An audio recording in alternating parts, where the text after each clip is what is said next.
तो हाय दोस्तों, मैं आपको बता दूं जो Nepal cricket team Scotland series के लिए जा रही है वो टीम बहुत ज़्यादा मजबूत है। क्योंकि दोस्तों मैं आपको बता दूं ये 16 प्लेयर में से यानी कि 16 प्लेयर एक से एक तबाही हैं भाई।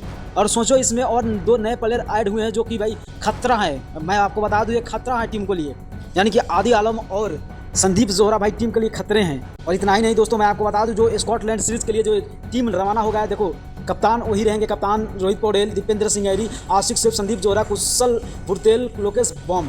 मैं बात करूं लोकेश बम एक ऐसे खिलाड़ी हैं मेरे भाई कि उनको ओपनर भी खिला सकते हो और 7वां 8वां स्थान में भी खिला सकते हो, क्योंकि लोकेश बम का पास उतना क्षमता है कि जो ओपनर भी खेल सकता है और 7वां 8वां स्थान में आकर भी तबाही मचा सकता है। उसके बाद आदिल आलम, देखो है आदि आलम मेन अगर फोकस है किसी का ऊपर तो है आदि आलम, क्योंकि आदि आलम जिस तरह यानी कि इंडिया में जाकर असम में अपना प्रदर्शन किए थे उसी तरह उनको इस सीरीज़ में दिखाना होगा।